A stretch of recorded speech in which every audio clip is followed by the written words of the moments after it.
Have you ever felt like the things you're actually good at, the things that make you feel most like yourself, don't count as a real life? Like somewhere early on, without anyone quite saying it out loud, you learned that your worth was measured by how useful you could be to a career, to a family, to somebody else's idea of a stable, sensible life, and that anything outside of that was something you'd eventually have to grow out of. Most people never trace that idea back to where it started. It just arrives in a parent's worried voice, in a report card, in the specific silence that follows telling someone what you actually do for work, until being useful quietly becomes the entire test for whether a life counts. This is a story about a woman who spent years being measured against that test, and about a much older idea, one that's been sitting patiently in Taoist thought for over 2,000 years, that says the test itself might have been wrong from the very beginning. The drive back to the house takes 4 hours, most of it on a highway Mira has driven so many times in her life that her hands seem to know the exits before she consciously registers the signs. She's rehearsed this conversation in her head at least a dozen times since her father's email. 3 lines, no more emotional than a grocery list, informing her the house had sold and asking if she could come help for the last few days before the movers arrived. She hasn't figured out yet what she wants to say to him. She isn't sure there's anything left to say that they haven't already said. In the careful, unspoken way this family says things. The house looks smaller than she remembers, the way houses always do. A moving truck sits in the driveway, half loaded, its ramp still down. A for sale sign leans against the mailbox, a sold sticker already slapped across it, not yet planted properly in the lawn. And in the backyard, visible even from the street, stands the tree, the same as it has always been, twisted nearly in half on itself, branches knotted into shapes that look less grown than argued into being over 100 years of stubbornness. Her father is on the porch when she pulls in, arms crossed, watching her get out of the car. "You made good time," he says. It is, she realizes, the entire conversation they are going to have about the drive. Possibly the entire conversation they are going to have about anything, unless something forces otherwise. Mira runs a small ceramics studio 2 states away, a converted garage behind a rented house, a second-hand kiln she'd bought off a retiring potter for less than it was worth. Glazes she mixes herself because she's never once been able to afford the good ones pre-made. 3 days before this drive, a gallery she'd pinned 6 quiet months of hope on sent her a 2-line rejection email while she was mid-glazing, and she'd had to set the piece down and stand very still for a while before she could pick it back up. She hadn't told her father about the gallery. She hadn't told her father much about the studio at all in 3 years, not because he'd forbidden the subject, but because of a phone call. It had been a Tuesday. She remembers that clearly, the way you remember the small details attached to something that changed shape in your memory afterward. She'd finished a collection she was genuinely proud of, the first work in years that felt like her own voice instead of an imitation of someone else's. And she'd called him because some old, stubborn part of her still wanted him to be the first to know.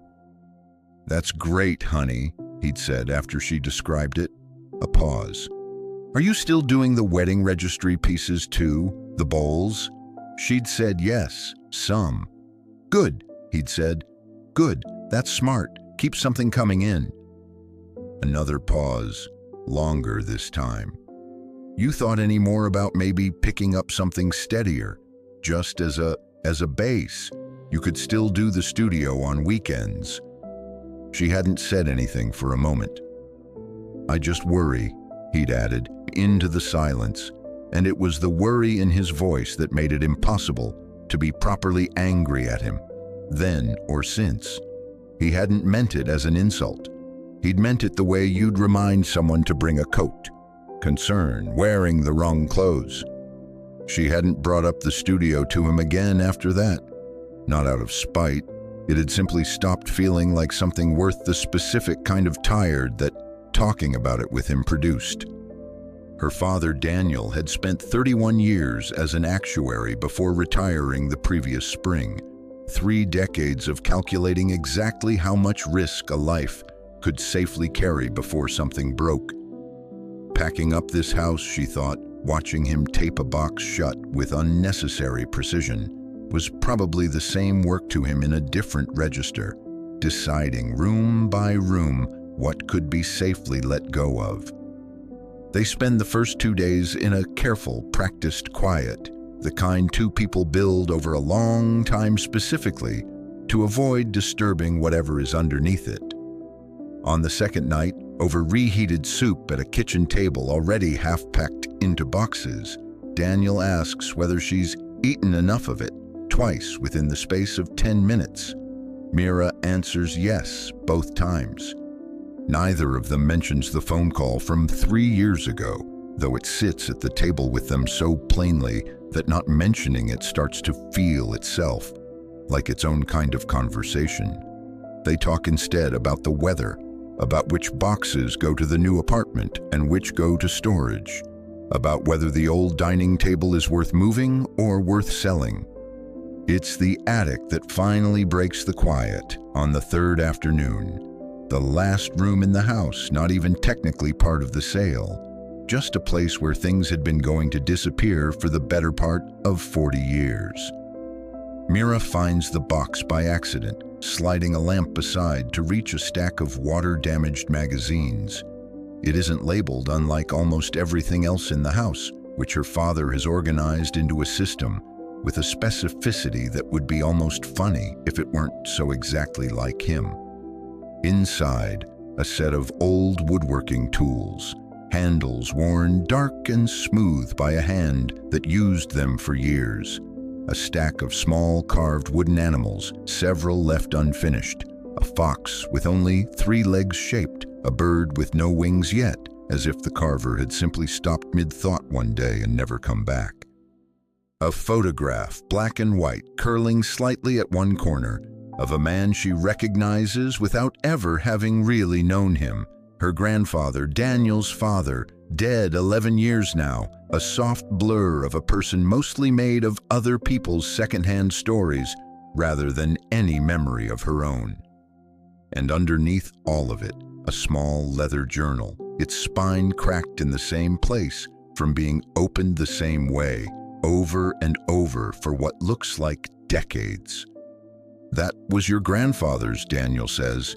He's standing in the attic doorway, and Mira hadn't heard him come up the stairs. His voice doesn't sound like it particularly wants to keep talking about it. "Can I look through it?" He's quiet long enough that she almost sets it back down in the box on its own. "Sure," he says, finally. Then, quieter, "I never could." The journal isn't a diary in any conventional sense. Most of it is lists, supplies needed, measurements, notes on which piece of wood split which direction and why. But near the back, in a different pen, in handwriting that looks like it was written in one sitting instead of stretched over years, there's a longer entry. Mira reads it out loud before she quite decides to. Her grandfather had written about a tree.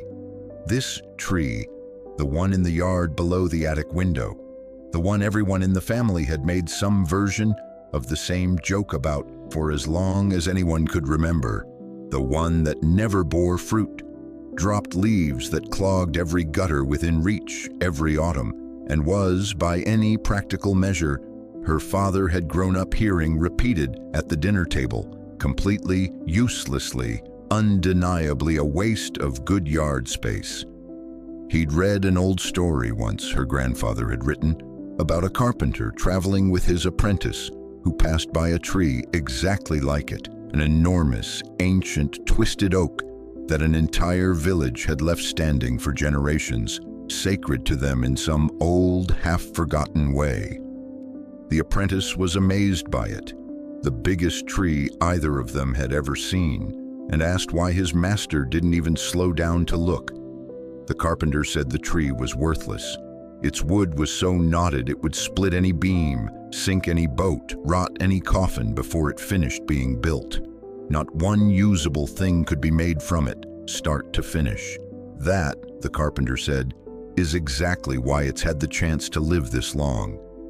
That night, her grandfather had written, the tree came to him in a dream and asked what he thought it actually meant to be useful. Look at the trees they do cut down, it said, the ones with good straight grain.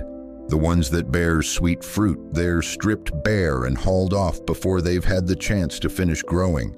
I have spent 100 years being no good to anyone for a single practical thing, and that is the entire reason I am still standing here to tell you about it.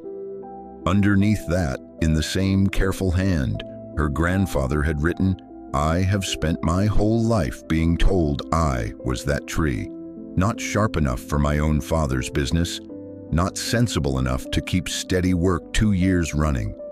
There were long stretches where I lay awake ashamed of it, certain everyone was right about me.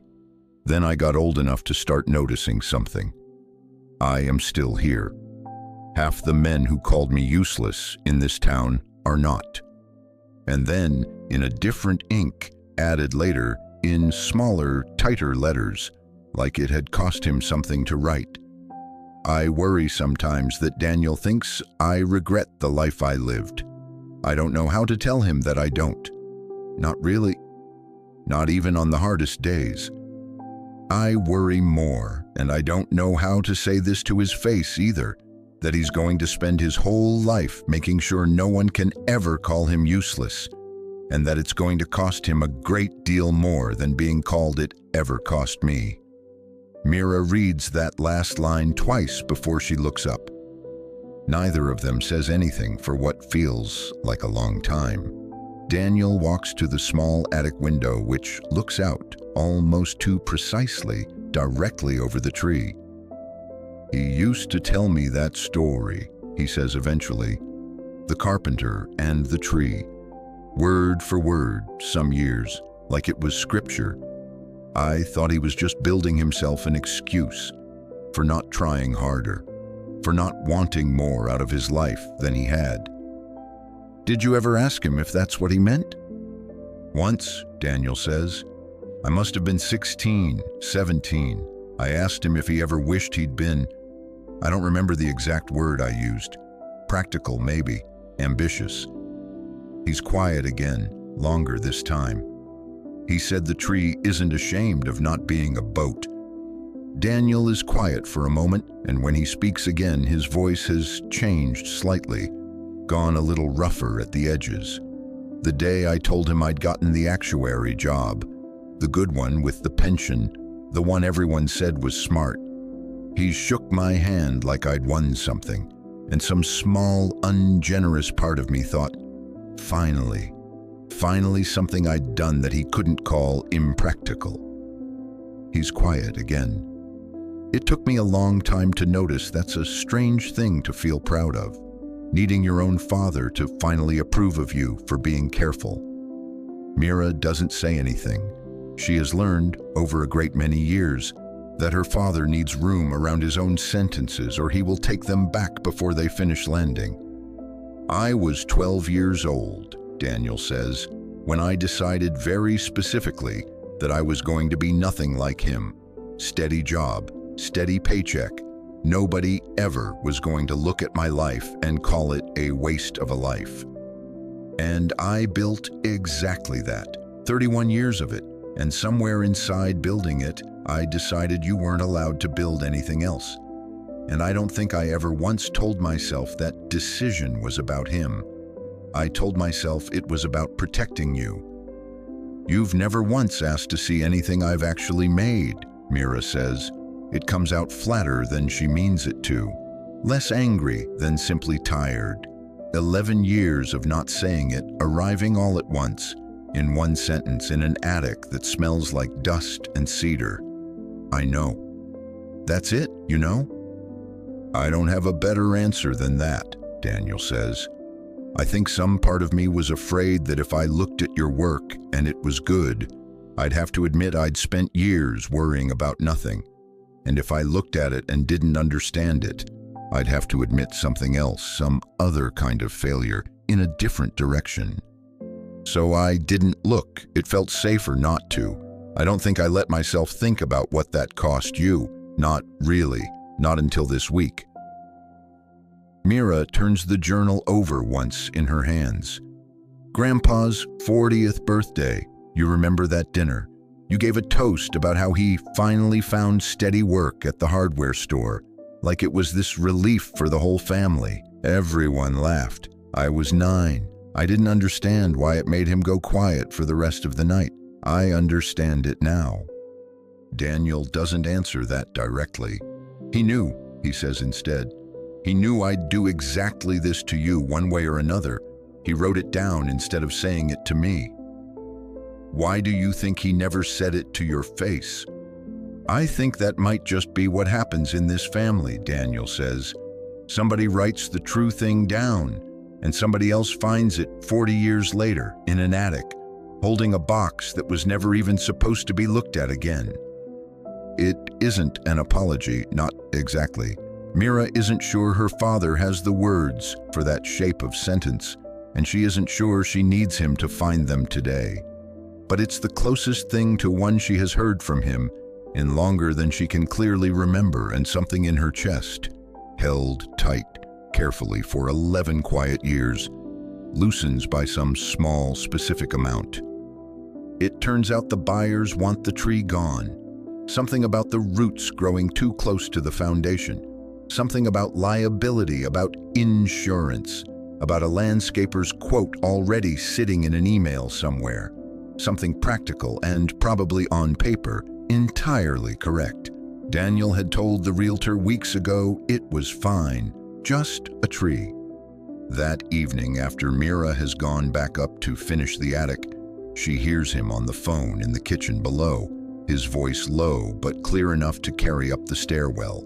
He tells the realtor the buyers can have the house or the tree removal, but not both, not from him.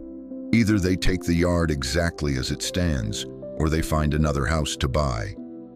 It isn't a large thing in the scheme of a life. It costs him, if anything, a slightly harder negotiation and a little money off the final number. But Mira understands, listening from the top of the stairs, that it was never really about the tree. Later that night, the two of them end up standing under the tree together without quite planning to. Daniel out for a last cigarette he gave up officially years ago, and still has one occasionally in private. Mira unable to sleep in a house that will belong to strangers within the month. Neither says much. The branches move overhead, unbothered, the way they have for longer than either of them has been alive. The next morning, before she leaves, Daniel walks her out to the car. He asks her, without quite managing to look at her directly while he says it, if she would bring one of her pieces the next time she visits. Not because he needs convincing of anything, he adds quickly. He would just like to see one, in whatever place he's living by then, for as long as he's still around to keep it. She tells him she will. 6 weeks later, Mira drives to her father's new apartment. Smaller, tidier, one bedroom, half the boxes still unpacked along one wall, carrying a single glazed bowl wrapped in an old dish towel. It isn't her best piece. It's one of the plain wedding registry bowls he once told her, gently, to keep making more of. She'd almost brought something more impressive instead, something that would prove a point. In the end, she'd decided the point wasn't the one worth making. Daniel turns it over in his hands for a long moment at the kitchen table, running a thumb along the glaze the way she remembers her grandfather running a thumb along a piece of wood checking the grain. He doesn't say it's brilliant. He doesn't pretend to understand the glaze technique when she starts to explain it, and stops halfway through when she sees his eyes glaze in the specific way they always have at anything technical. "It's good," he says instead simply. "I don't know enough to tell you why, but I can tell it's good. It is, Mira thinks, driving home afterward, a small sentence to have waited 11 years for. It is also, she realizes, somehow enough. Nobody in this story gets fixed, not completely. Daniel doesn't undo 30 years of what he taught himself to believe about what a life is supposed to look like to count as worthwhile. Mira doesn't stop carrying somewhere what it cost her to go that long without being asked a single question about the work she loved. The tree in the old backyard stays exactly as gnarled and impractical as it has always been. New owners, same crooked, useless, unkillable tree, still standing. But something real did happen under that tree's shadow that week. Not a lesson delivered all at once, just a family, 3 generations deep, finally saying part of the true thing out loud, instead of leaving it in a journal for somebody else to find decades later. Daniel spent 31 years making sure no one could ever call him that tree. It worked. It also cost him 11 years of not knowing what his own daughter had actually made with her hands. Because somewhere along the way, avoiding uselessness had quietly become more important to him than staying close to the people he loved. And Mira's work was never going to make her rich or safe or easy to explain at a dinner party. That was never actually the test that mattered. It was hers, made because it was true, not because it was useful. And that turned out to be the whole reason it was worth making in the first place. So if some part of your life has always felt like the crooked branch nobody quite approved of, too impractical, too slow to pay off, too hard to explain to the people who worry about you, it might be worth asking exactly what all that straight, sensible, useful wood around you actually got in the end for being so easy to cut down, and what it's quietly costing you right now to keep trying to become it instead. If this one found you at the right time, there's more of these coming. Subscribe, and I'll see you in the next one.